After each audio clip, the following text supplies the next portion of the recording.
Hello, everyone. Good morning and happy Wednesday. We are in the midst of the week of independence, and there's a lot of great things happening, hopefully in your life as is in ours. And you know what? Come join our life. We have a pretty good time over here.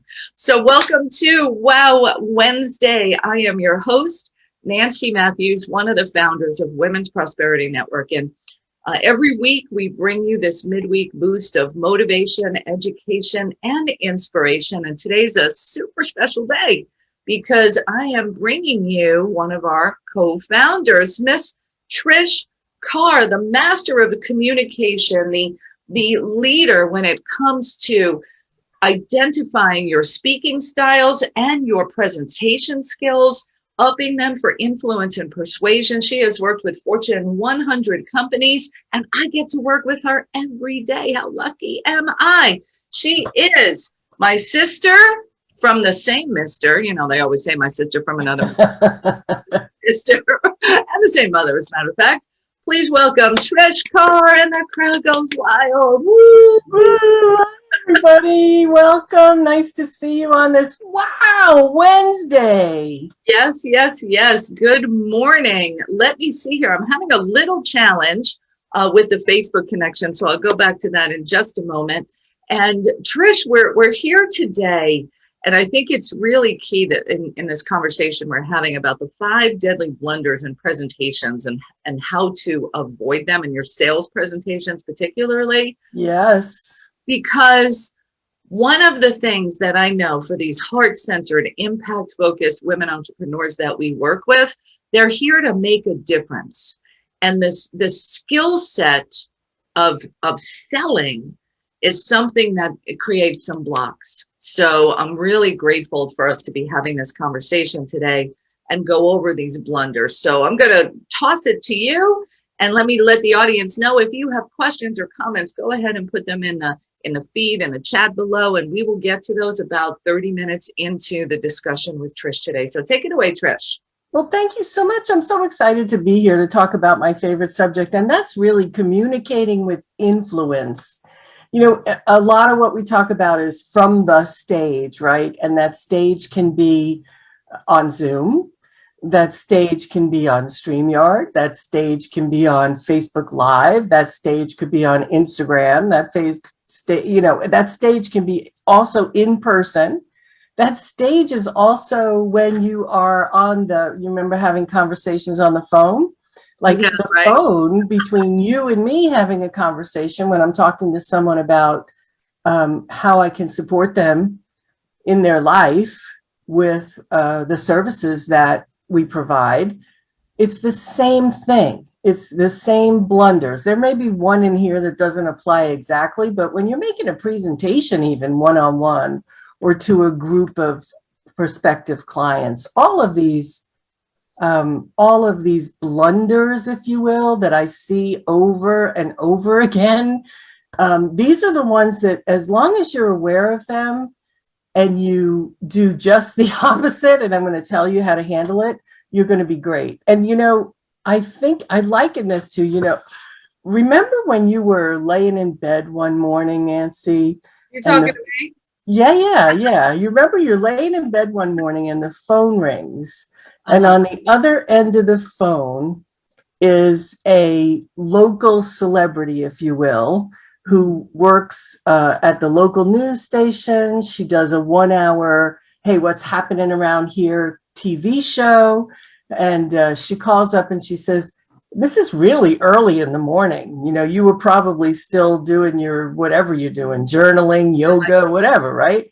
And 5 the or 6 phone, a.m. what were you doing? It was 5 or 6 a.m. It was really early. And you picked up the phone and you heard, hi, Nancy, it's Trina Robinson. Now, Trina Robinson, Nancy has been trying to connect with Trina Robinson to get on her shows for a long time. And Trina says, hey, I have an opening today at 11 o'clock. Can you be here to do a 5-minute segment on Women's Prosperity Network? And what did Nancy say? Of course. What time did you want me there again? I'll be happy to do that.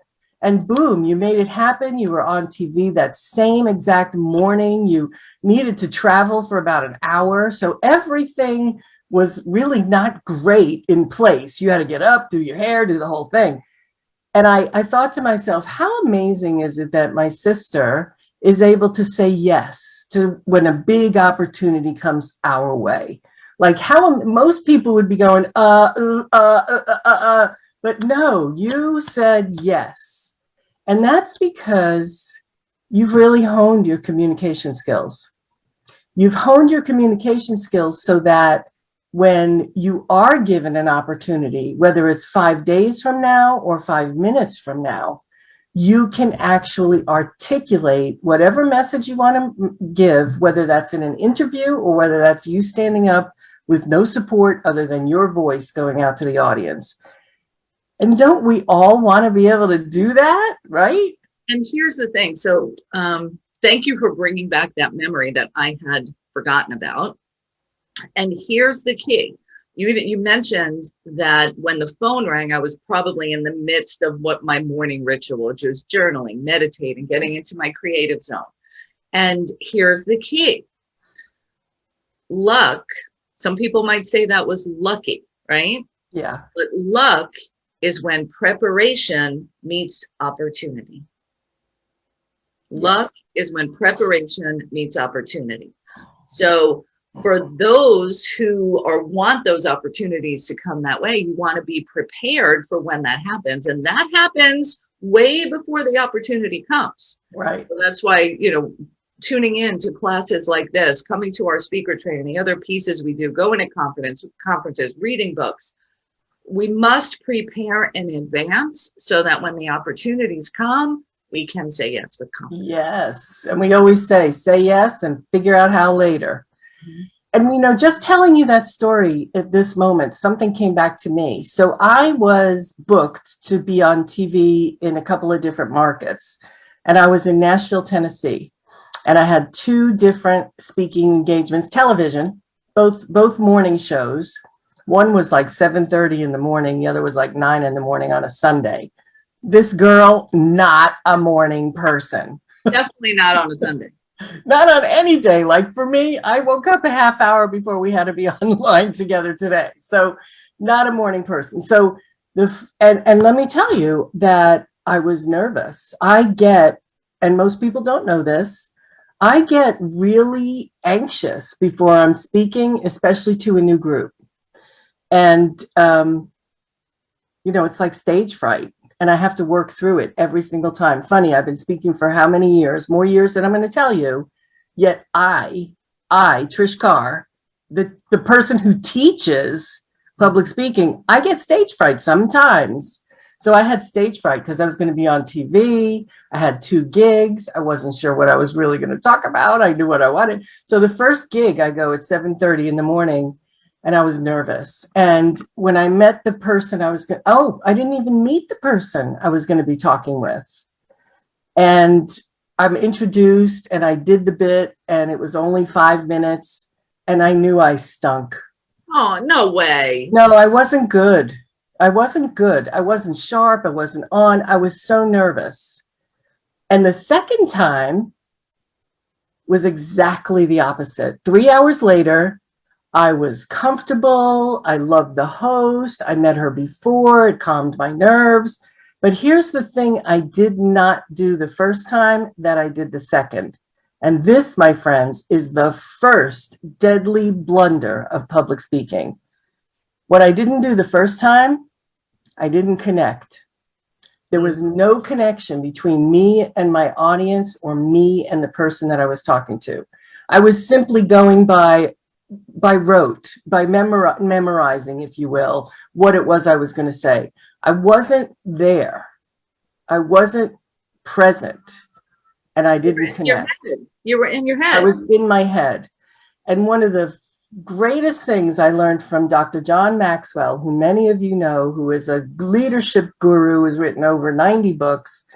He told me 2 things when I was mentoring with him. He said, number 1, you've got to change your focus. And it's 2 things. You have to change your focus in 2 different ways. One is You have to change your focus from me to them. Mhm. You have to change your focus the second way from inward to outward.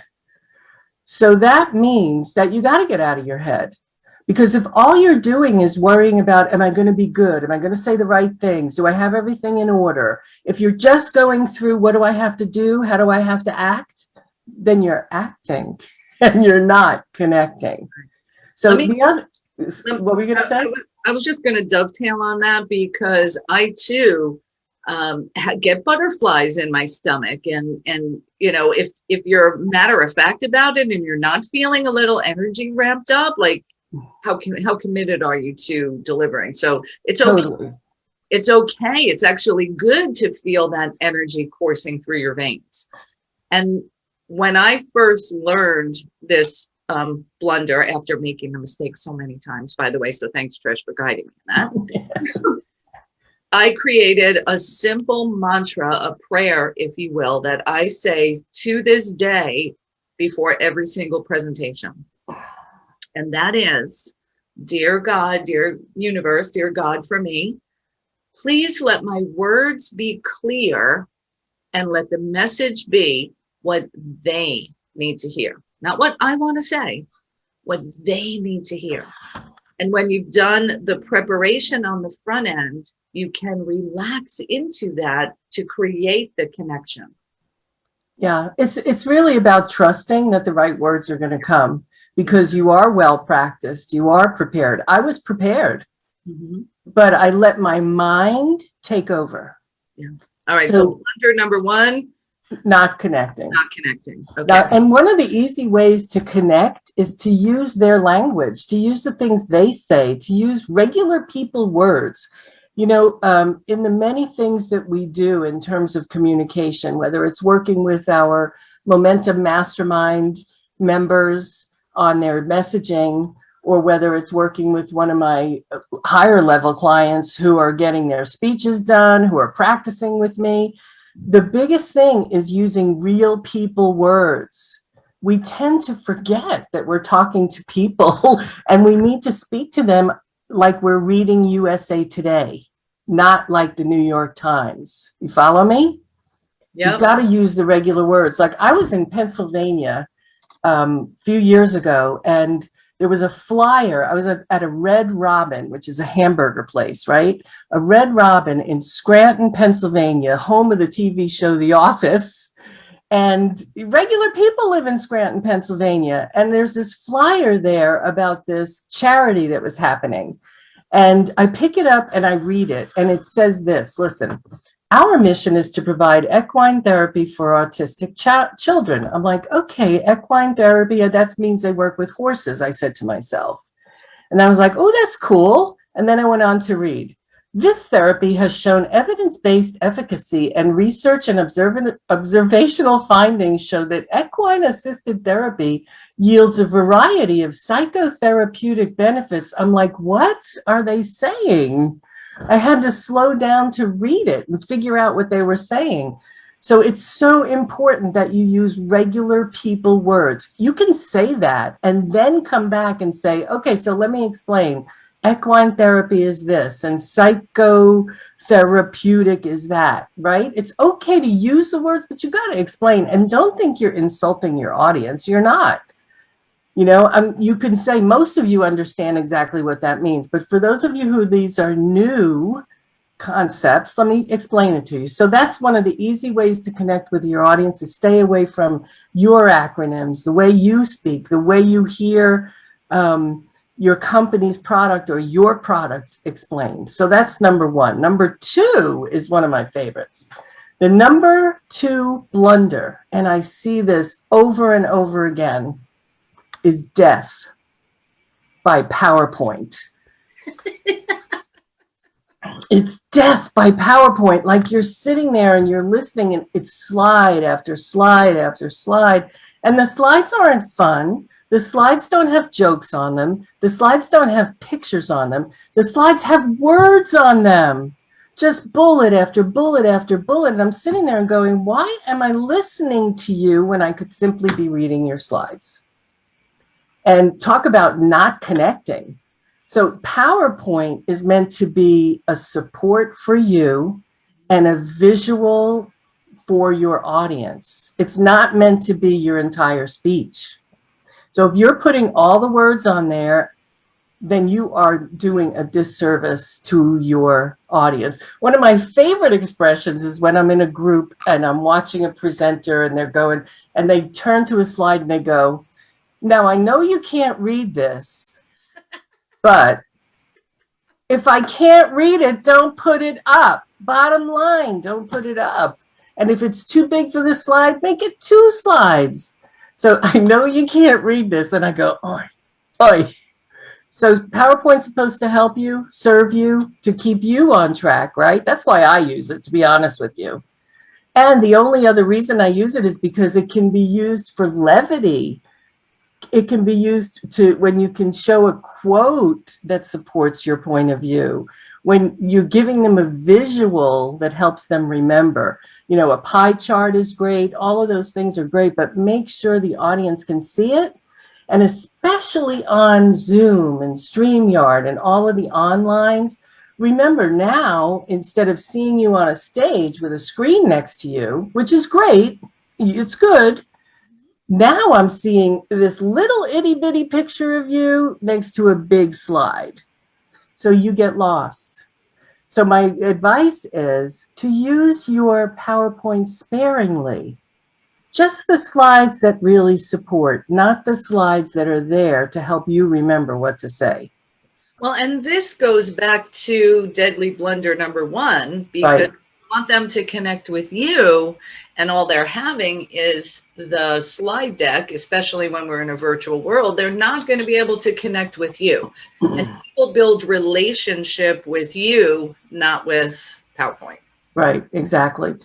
And honestly, I get it. Whenever I create a new talk, I really like having my slides because it does keep me focused on where I'm going next.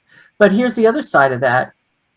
Sometimes your slides can trip you up because you forgot the next slide and you started talking about your next point, and then you click and, oh yeah, I forgot to mention this before I moved on to my next point. So the more slides you have, sometimes the more challenging it is for you to stay on course. So just use it sparingly. It does add interest, no question, when you use it right. And one of the things I'm going to talk about when we do our 2-day online speaker training, which is coming up again this weekend. You know, we do it a few times a year, twice a year. And in that training class, not only do you learn about how to speak and, you know, how to put your presentation together, but you learn how to connect with the audience. We also talk about how can I remember what it is I'm going to say without a PowerPoint, right? Some people use cards. Some people kind of wing it. So I have some suggestions that I'm going to share in that workshop about how you can really remember what it is you're going to say so that at all times you're in 100% control and you stay connected to your audience. So we'll be doing that this weekend. Yes, we will. One of my favorite workshops. Me too. And I love this workshop. You know what I love about it the most is that people come back again, and again. We've had people who've been to this workshop 5 times because they all understand, number 1, you never stop learning. Number 2, the second time you do something, you get so much more out of it because you're not so in your head, right? So it's a great program, and it's on our website. You can check it out. All right, let's talk about number 3. And number 3 is really simple. Number 3 is simply being boring. Boring. People sitting in your audience going, why is she telling me this? Why do I need to know this? Or worse, what is she talking about? I don't understand. Because instead of connecting with the audience, like we said, you're just lecturing. Let me tell you about everything I know. Let me tell you about my opinion on everything. And here is something that most of us don't understand. Every single thing that comes out of your mouth is your point of view. Everything. Your point of view that Success leaves clues. Your point of view that self-esteem is knocked down when people aren't self-expressed. Your point of view when I say communication is the #1 way to grow your business. That's my point of view. And all throughout your talk, you've got to defend your point of view to the point where people can see it, understand it, and come on the ride with you. And we don't do that. So some of the ways that you can do that is to use stories to bring your talk to life. So when we lecture, it means that we're not giving enough real life examples of what we're talking about. So in this equine therapy example, instead of them saying that the benefits are self-efficacy, self-concept, communication, and anxiety reduction, if they were to tell me about a child who came to this equine therapy and what their problems were when they came to see this horse and play with this horse, and then what it did to relieve those things, I would absolutely get it. But just telling me words doesn't get it. Here's the other thing. The other way that people are boring is they speak monotone. You know, there's 3 communication things that are happening when we're talking with each other. And depending on whether we're in person or we're on the phone or we're on video, it can shift. But here's the thing. There's the words you say, the tone of voice that you use, and the body language that you bring. Now, the body language is 55% of the impact that you make. And most important, that means that what's coming out of your mouth matches your body language. So for example, I had a client I was talking with and I said to her, your service is the best possible service to make a difference for people, isn't it? And she said to me, absolutely. She's shaking her head no while she's saying absolutely. That's what they call dissonance. Yes. Right? It doesn't match. The second thing, well, let me tell you, the one thing that has the least effect out of body language, tone, and words is your words. That's only 7% of your communication impact. Your tone of voice is 38%. So instead of being monotone, you've got to have inflection in your voice. You have to show enthusiasm. It's okay to use your hands. It's great to raise your voice. It's wonderful to smile when you speak. Your tone of voice is going to make such a big difference. So simply being boring is number 3. And I want to share this because many people who start giving presentations, you're nervous and you're worried about what you're going to say and you feel anxious, and adding those inflections can be a challenge for you. So here's a tip, and I want to thank Lynn Rose for sharing this with me. Lynn Rose is amazing, singer, performer extraordinaire who herself was nervous. And here's what she taught us. She said, when you practice your presentation, move your body around like this. And like when you practice, bring all that energy into it, because then you'll create some muscle memory when you're giving your presentation. You're not going to do this during your presentation, but you have to shift your actual energy inside of you, practice, and just do crazy things moving around. And the people in the house are going to think you're nuts, and that's okay, because it's the ones who are crazy who get things done. Exactly. Exactly. And it's, you know, keeping your body language upbeat is really important. Mm-hmm. You know, the worst thing is when people stand with their hands down in front of them, clasping their hands. We call that the fig leaf, if you know what I mean. You know, the Michelangelo statue with David. He's got a fig leaf in front of him. Well, that hand in front of you is your fig leaf. So you don't want to do that. And remember that pauses are effective. You're so boring if you don't give me a chance to absorb what you said. So make a pause so things can land on people. And, you know, of course you can use visuals, but it doesn't have to be PowerPoints. You know, for example, when I am speaking from the stage, I'll often read from my book, right? I'll say, you know, and then that gives me a chance to say, oh, I wrote this book because I wanted to help people with messaging, blah, blah, blah. It's an Amazon #1 bestseller. I knocked Sheryl Sandberg off the #1. She wrote Lean In. She's the COO of Facebook, and I knocked her off. So I get to talk about all of that, which adds to my own credibility in a fun way.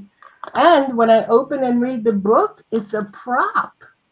It actually adds interest because I'm taking something that's not just my hands and the PowerPoint. So being boring is #4. #5. Hold on a second. Okay. All right. So I was going to recap. #1 is failure to connect. Correct. Failure to connect. Sounds like a movie. Yeah. Failure to connect. #2 is death by PowerPoint. #3 is being boring. All right, beautiful. We're going to go to #4 in just a moment. We've got 2 more of these blunders that Trish is going to share it and how you can avoid them. Let's remember that in a few minutes, we're going to open up for question and answer. So if you've got a question on how to be more effective in your presenting, whether it's one-on-one or to groups, go ahead and put your question in the chat. We'll be opening up and you can actually call in, and we want to take your questions to support you in getting out there. So give us your questions and we'll open up in just a few minutes. All right, Trishy, let's go. Oh, I said Trishy. I did it. That's okay. That's what my friends call me, everybody. Trishy. Let's go ahead and share #4. #4 is losing focus. So we talked about connecting and turning the focus from inward to outward, from me to them. Losing focus is a deadly blunder because you have them at the beginning. You start really powerfully and then you trail off and you lose focus. And sometimes you're like, what was I going to say? And you start to get nervous even. Like, oh, I can't remember my next point. And losing focus can be totally avoided when you have a method that you use for every talk. So I have a formula that we use called the presentation profitizer formula, because let's face it, you're there most of the time to engage people to want to buy your services, to want to know more about you, to want to know more about your products and your services. So in the formula of the presentation profitizer, because we want to profitize our presentations, there's a beginning, a middle, and an end, and you know that. But in each of those phases, there are certain things that you can do that can help you keep your focus and really set you up for success every single time. So it's about having a formula that you can use over and over again that will keep you in focus. And that's one of the things we will also be doing in the 2-day workshop is I'm going to take you through every single thing. I'm going to show you how you can open powerfully. And there's a few different ways to do it. You've heard people do it. They ask questions, they tell a story, they start with something funny, right? There's several different ways, and I'll take you through each of those. And then the second thing is, how do I keep them engaged? How do I make sure that they stay with me the whole time? Because I can't keep asking the audience, all right, so some speakers will have this catchphrase, and they'll say, if that's for you, say, this is for me, or, you know, we use yes, yes, yes. But the thing is not to overuse it, right? So how do I keep them engaged? And how do I continue to bring them in without doing theatrics? And that's where a formula comes in. So Speaking for Fun and Profit.com is a place that you can go and find out about the formula. We can't go into it this morning, but I want you to have it. So there's an overview of the formula at speakingforfunandprofit.com. If you want to get that, go ahead and get it, and it'll give you a really good overview of the formula. So losing focus is definitely #4. All right, #5. #5 is, again, a big one. These are all big ones, but some of them have more weight. You know, this one's a little more weighted. And that is waiting to sell till the end.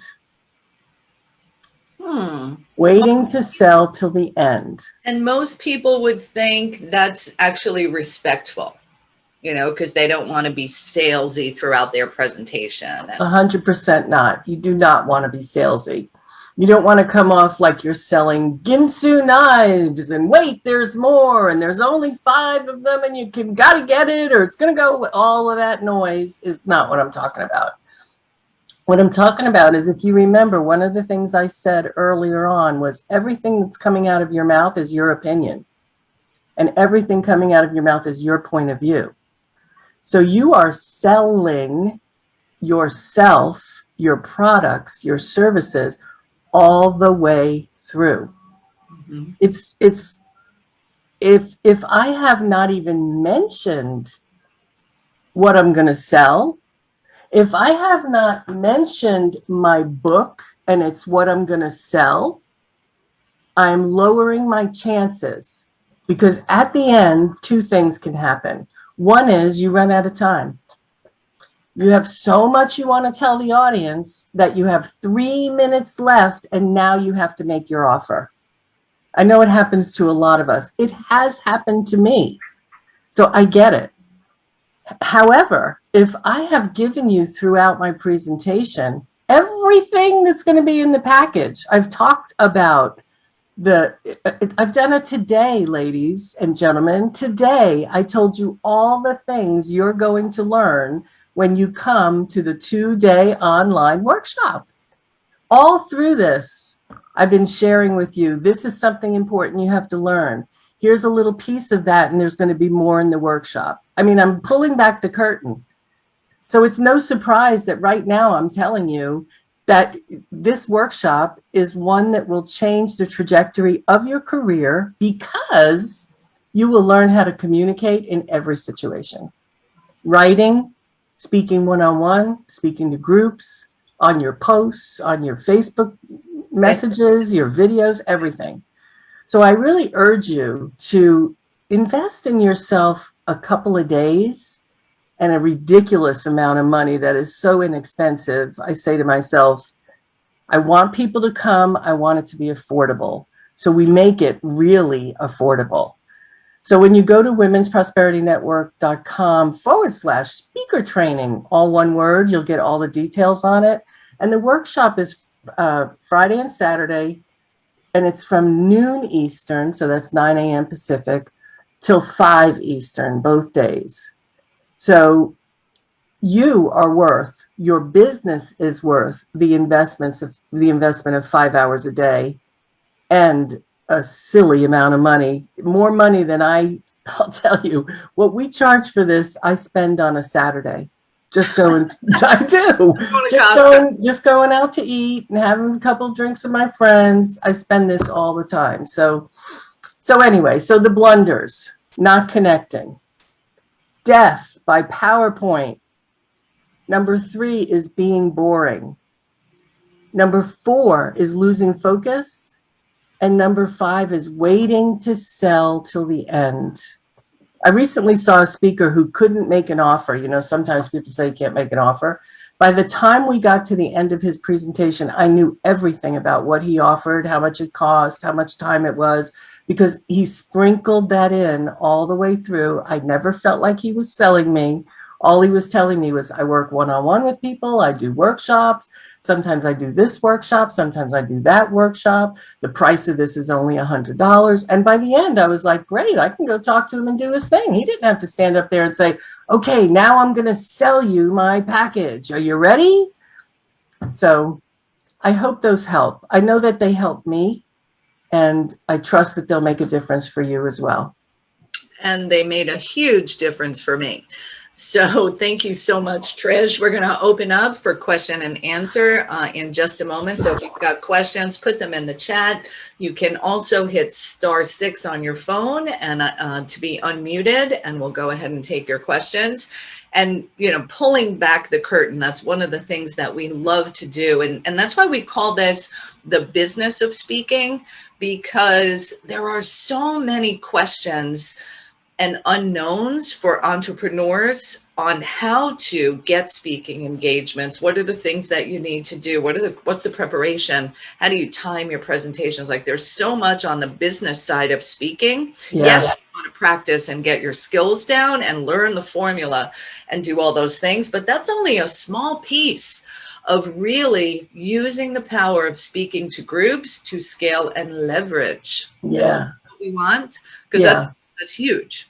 You know, I'm so glad you mentioned about getting speaking gigs, because I'm really excited that one of our partners, dear friend, who is a media relations master. That's what she does. She gets you on TV shows. She gets you in newspapers. The other thing she knows, and the other thing she does for our community, is she sources speaking gigs for you. So she's going to be coming, and she's going to talk about all of the nuances of how to be ready for the booker, the person who's going to book you. And the person who's going to book you is the person who's running the networking meeting, the person who runs the Chamber of Commerce, the person who's having a 3-day event and is bringing in some speakers. These are all people that you may even know, but you may not know how to get the gigs. And then there are many speaking engagements that get you outside of your own area in terms of who already knows you, right? Speaking on a stage or on Zoom that you've never spoken to a group before, that expands your reach. She's going to show you how to get those. Yesterday on the members only mastermind and mentoring that we do the first of every month, someone was asking, it was Nishoni, she's going to be going to Alaska in November, and she was asking, how can I get some speaking gigs while I'm there? Awesome. I know. So the perfect question. And that's what we're going to be able to answer. I'm bringing in an expert master to show you how to be able to do that and how to find multiple gigs wherever it is you're going. So I'm psyched, really psyched. It's going to be great 2 days. Great 2 days. All right, let me go ahead. I'm going to open up some of the lines for, first of all, let me say, Roz Knighton Warfield, your line is open. Go ahead. Hey, Roz. Good morning, good morning, good morning. You're loved, appreciated, celebrated, valued, and most cherished. This was awesome. And one of my questions is, how do you, I know I could put the clock in front of me, but do you have a tip for understanding, engaging your time? Because I am, one of my vision boards is to do a TED Talk. So I want to make sure that I feel and understand and own the time while I'm talking without looking at a watch. So if that makes sense, Trish. Absolutely. It makes 100% sense, Roz, because I'll tell you, as someone who's considered a promoter, right? I bring people to share with our community about their products and services, like the master specialist I'm going to have on Friday. If they go over their time and they make me late, that's not a good thing, because I don't want you back if you're going to go over your time. Yeah. I'm serious. That's even if it's just 3 minutes over, it's not good. So you've got to be on top of your time. And I'll tell you, Roz, there's 2 things. Obviously, you got to be prepared. So there is a formula. I love formulas. I was a math major, 4.0 in math. I love it because A plus B always equals C, 1 plus 1 always equals 2. I love formulas. So there's a formula for how long you're going to do your opening, how long you're going to do your middle, and how long you're going to do your close, depending on how much time you have. I'm going to share that formula with you on the weekend in the training, and you're going to get it as a handout, so you'll always have it. So number 1, when you practice with your clock, so you know that you're going to transition at this thing that I talk about is the last thing I talk about in my opening. Then this thing I talk about is the last thing I talk about in my body of my conversation with them. And then that takes you into your close and you stay on point. So that's the first thing, is how you prepare yourself. The second thing, honestly, Roz, is I always have a clock. I just always have a clock. So there is an app on Apple, and I think it's the same on an Android. It's called Talk Timer. Mm-hmm. And I put it on my phone, and when I put the amount of time I have to talk, I put it on the floor. so I see it. And it lights up when I have 5 minutes left to remind me, so it grabs my attention. So I do that. If you're lucky, your promoter has a timer. Whenever we do events, we have a timer that the speaker can see at the bottom of the stage so that they stay on time.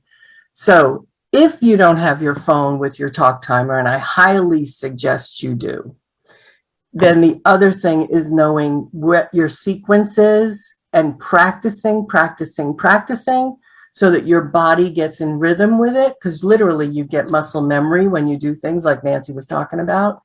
So I hope that answers your question, Roz. Yes, that was awesome. I'm going to do some more research on TED Talks, because I don't think I notice people looking at their watch, but with the muscle memory. And if I say, hey, I need to work for 12 to 15 minutes, that's going to help me. And you and I were actually on the stage with someone who kind of got a bit slammed dunk because they went over. Yes, you know what I'm saying? I remember and that. I don't want to be in That that person. position. So thank you. So I love y'all. You're welcome. And I know that most TED for sure, and some TEDx will have a clock for you because they don't want you to go over either. Hey, Roz. Oh, that's awesome. You're going to love one of the things that Jackie is sharing at the workshop. I'm not going to tell you about it. You got to come. Oh, what is it? I want to know. I want to know now. And you inspired me to pull out of my archives. I have a training on preparing for a TEDx talk and how to design your content and what you want to have in it. So I'm going to add that to the Momentum Training Library, along with a training from a guy named Taylor Conroy, who teaches how to find those TEDx opportunities. So thank you for inspiring it. I wrote the note down, so it'll get added to your coaching library shortly. Yeah. Thank you. And what was I going to tell you? There's a great book called Talk Like TED. Talk Like TED. Get it on Amazon. You have my book, don't you? Yes, ma'am. It's right here on my bookcase. That book, where is it? I have it. There you go. It is a great book. I love it. Let me check in and encourage everyone. Join us for the workshop this weekend. You can go to womensprosperinetwork.com/speaker training. Donna Blevins has been recapping. Jackie Lappin is the reason I met you, Donna. So thank you so much. Cindy Grossman can't wait for the workshop. Donna's coming. This will be her 4th time. Yay! She is a master presenter and knows the value in working that skill set. So awesome. All right, let me open up for my next caller, Stacy Clark. Your line is Stacy. Good morning. Glad to see you, ladies. Good morning. Can you hear me okay? Yes. Awesome. Good. Thank you. So I've been to the workshop at least 2 times, possibly 3. I can't recall now, but at least twice. And it is a great workshop. And not only do you learn new things because you guys refresh it, and as you're bringing in a special guest this time, but also who you are when you come to or go to a training is always different. There are things that I've been working on recently about clarifying my message. So now on the upcoming workshop, I'll be able to incorporate that into the things that I learn. And because we don't always follow up and do all the things we're supposed to do, there's a lot of pieces to it. There's a lot of fill in the blanks and figure out how it works for you. And you really have to do that and keep doing it. So I just want to encourage those who are considering coming to come. And I do have a question.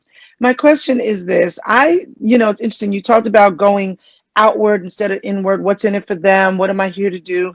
And I do that. And the truth is, I'm very serious. I'm the kind of person that sarcasm goes over my head because I'm just so serious, right? So with that comes this seriousness that could be parlayed into potential boredom. And I have Nancy told me she thinks I'm funny, but I don't think I'm funny. I have a few, key things, like when I tell folks I'm not as young and hot as I look.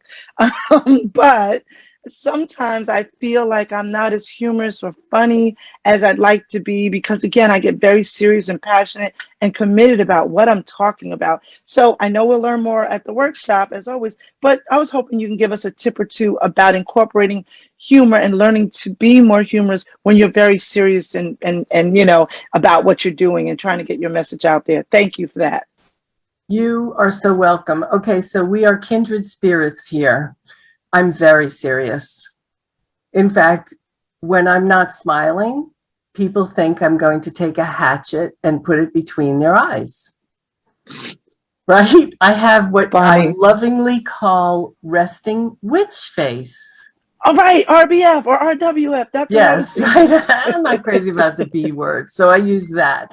So here's the thing. Number one is smiling. Number one. And I have to tell you that this took a lot of work, and it still does. I have someone who stands in the back of the room and goes like that. Nancy. Exactly. And you can do that. You can ask someone when you're in person to do that for you. Now, for when I'm on Zoom, I put a big fat smiley face on my laptop to remind me to smile. So that's the easiest thing you can do, Stacy. The second thing is look for places in your talk where you could take and here, ideally, you want a joke or something fun that goes with your point of view. So let's say that you're trying to, Nancy is so good at these. She gets these great memes off Facebook, off Google, and where she gets her pictures. You're really good at it. Like you see my face, I'm surprised. No, you're really good at it. Like the one where you're telling people to just be themselves. And then you have your visual is a group of little ballerinas, and one of them is doing all these weird things when everybody else is complying. So it's how to stand out and be yourself. So children and pets are the visuals you want to look for, because people are always, every time you show a picture of a kid or a pet, you're going to hear, oh. So that you want to evoke emotion. Doesn't necessarily have to be funny. Funny's good too. The other thing about funny is you could do something really simple. You could have one-liner jokes that you pulled up from the internet, and every 8 minutes, you just pull out, you say, oh, okay, levity time, and then you ask a riddle. And that's all. It doesn't have to apply to your topic at all. It's just something you do throughout that makes people laugh. They're going to love it. They're going to, oh, she's the one who does the jokes. I have a friend who he does trivia. He plays trivia games all through his speech. He'll play music and have you name that tune. People love him. He's so fun. And he doesn't have to come up with it himself. He doesn't have to be the one telling the joke or being funny in the moment. He just plays a song and says, who can name that tune? And everybody's like, oh, I can name it. So I hope that helps. It definitely does. And interesting to your point, even when I was speaking previously, as well as now, I purposely was smiling in order to bring what I was saying, even at the time, to a different level. So I know that does help and it does work. And you triggered an idea, something that I do a little bit, and now I'm going to do it more when I do speak, is I love music and I love to dance. And some of my points and my themes, one of my business positions is something called a square biz. And Tina Marie was my favorite singer. She has a song called Square Biz, so I play that. And there's some other songs. So I think I'm going to do more of that because that is fun. And that definitely makes me smile and puts me in a good place. And I'm sure we'll do the same for my audience. So thank you so much. That was perfect. I appreciate you guys giving me the opportunity to ask a question and to share. And for those out there, remember, this is a great workshop. It is just on point about helping you look at the overall business of speaking, not just the talk, but all the pieces that are important to go with it. Be aligned, be productive, and be maximized. Stacey Clark out. Thank you, Stacey. Appreciate you a lot. Fantastic. All right. And I see Rose is with us, and she put in the Q&A that she was on the fence about coming because she wasn't sure she could dedicate 5 hours each day on the message, but I realize I can't afford to miss this one. So she's putting the workshop on her phone and her laptop to not miss a thing. Rose, I'm going to go ahead and bring you on and say congratulations. I'm so glad you made the decision to join us. Rose, you want to come live and in person? We would love to hear from you. Let's see, where's my Rose? And Rose, while she's opening you up, let me tell you that I get it. I'm here. Yay! Hi, girl. Nice to hear your voice. 2 days in a row now. Yes, I am so excited. And I realize that if anyone could have an excuse, that would be me. Yes. But I wrote down something about excuses are just stalemates that we are afraid to move forward with whatever it is in life. If there's a will, there's a way. Yes. One of those other things my mama said. And I'm just very excited because, as you know, I've been wanting to move ahead with TED Talk and do some speaking, but I look at the things that I have and other obligations, and I get derailed pretty easy. And maybe other people can relate to that as well. And I think if we don't look at the big picture, like, oh my gosh, how's that going to be? And focus on the unknown and just live in the present and say, if our gut is telling us that we should do this, even if I only got 3 hours a day or 2 hours a day out of it, I'm still going to get so much material that I need. Yes. And I think that's what we can all take. Mm-hmm. It's well worth the and what there's no price tag to be put on something that it adds value to our life. Yeah, thank you so much for that, Rose. And you're right. If you certainly have a lot going on in your life, and I get it that it's possible that while you're focused on the workshop, that you'll have something that'll pull you away because you have a lot of stuff going on in your house. It's okay because every little bit you get makes a difference. Every little bit. So if you need to walk away for a half hour or 20 minutes or an hour, it doesn't matter. Somebody even asked me yesterday, she said, is it okay if I just come for the one day? I can't do both. I'm like, absolutely. Like, you've got to get it that it's okay not to be there the whole time if you can't. Now, obviously, if you're making excuses and reasons, do your best to be there the whole time. But if life is already booked for you and there are things you have to do, whatever you get will make a difference for you. Whatever amount of time you can give it will make a difference. Some is better than none. Right. Right. And the other thing is, how do we eat an elephant, right? Exactly. One bite at a time. And Rose, I have to say, I'm really excited about you doing a TED Talk because your mother's story and the inspiration that she is a story that everyone needs to hear. I want that to be out to the masses. Wow. I'm serious. I actually use that story sometimes when I'm sharing stories now because I was so moved by your mother and how she was able to, no matter what happened in her life, and believe me, the story blows your mind that she was able to be a positive impact no matter what. So it's perfect for a TED Talk. Thank you. Yeah. Perfect. Well, I'm hoping to expand I'm going to take that word away because there's a foot in and a foot out when you say that. That's right. I'm going to expand that into a little book and tell the rest of the story. Good. I can't wait. I'm dying to know what happened after that. Yeah. Thank you so much for You're that welcome. Encouragement. And I think we all have a story in us. It's yes, just, we do. It doesn't have to be over the top or crazy. It's just something we can all relate with each other. I mean, the world that's the way it is. So I believe we can all work together and grow from each other. Yes. You're offering the opportunity for us to be able to start that and plant that seed or get it watering and keep it going, and whatever stage that anyone's in, this would be a perfect time for them to do this. Yes. And thank you, Rose, for mentioning, telling your story, because one of the things that Nancy is so brilliant at, and that she will be doing in the workshop, is she's going to work with all of the attendees on how do you tell your story? Mm-hmm. How do you do it in a way that it's impactful? How do you do it in a way that people are sitting on the edge of their seats? And Nancy is, like I said, brilliant at that. And she's going to bring that out in you in the workshop, because stories are really important. In a TED Talk, 18 minutes is the average TED Talk. The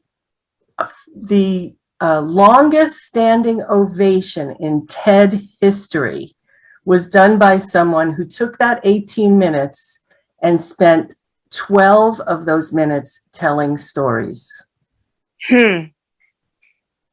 So that goes to show you how important stories are. Mm-hmm.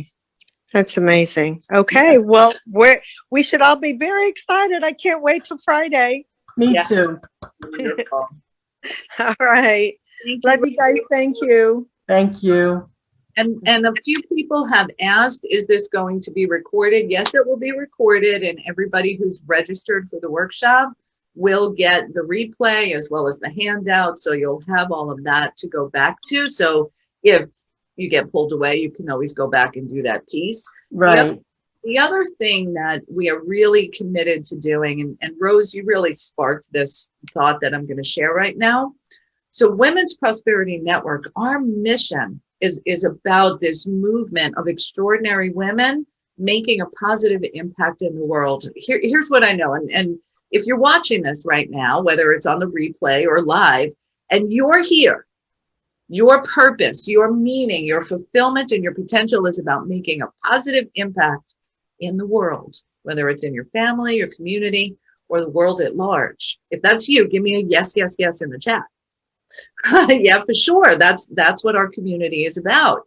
So our focus is about equipping you to have the biggest possible impact. Yeah. And deliver a presentation to speak to a group of people instead of one-on-one, one to many. I'm getting lots of yes. I know that's why you're here. That's why you're part of our community. And if you're watching this and you're not part of our community yet, come on, we need you. And we're here to support you and collaborate so you can have that bigger impact. So the types of workshops and trainings that we offer are directly related to supporting you and having a bigger impact and a bigger income. Yes. And may I add one more thing? Sure. If people are on the fence about, well, I don't know, maybe this isn't for me right now. When we go to development seminars and workshops such as this, which is a personal development growth, it's the way I look at it. It spurs and adds as a catalyst and to whatever else may be coming up. Oh, I've been to your speaker training. I think this will be my third time. I wasn't ready the other times at all. I'm mentally, emotionally ready. I thought, okay, this is something I think I might like to do. That was 3 years ago. And now you planted the seed and now it's ready to go. Okay, I can do this. Like and so, yeah, that's what is. So if anyone is doubting whether, I really don't know, I'm just dabbling, this could perhaps be the starting point of what you need to see what your dot and what your purpose may need to be. Beautiful. In life. So I just thought I'd share that. Absolutely. Thank you so much, Rose. Really appreciate you. All right, we are at the top of the hour, my sister. Wow, that went fast, didn't it? No, doesn't it? It always does. I know, it's great. And I'm loving that we're here on video with people here on Facebook, as well as on the phone, on the computer. We're here for you. Thank you for being here for us, because it's a two-way street and that connection that happens. So join us for this workshop this weekend, womensprosperityNetwork.com/speaker training. And also you can get the presentation profitizer formula at speakingforfunandprofit.com. And that'll be a good little jumpstart for you as well. My sister, thank you so much for helping me personally. So this is a personal thank you. When you and I first started doing presentations in the real estate world, I was freaking terrified. My knees were knocking, my throat would close up, and I was terrible. I had death by PowerPoint. Like, I think she wrote these 5 blunders because I did all of these mistakes. So thanks for teaching me, guiding me, and mentoring me in this way. I love you, sister. What? Can't hear you. Thank you so much for doing the same thing for me, my friend. Yep. You are most welcome. And to quote my friend Roz, you are loved, appreciated, celebrated, valued, and most cherished. Get out there, my friends. Make it a wow day. Enjoy, and we'll see you next week for another wonderful Wow Wednesday, and many of you at the workshop. So bye, everybody. Bye, Trish. Bye-bye.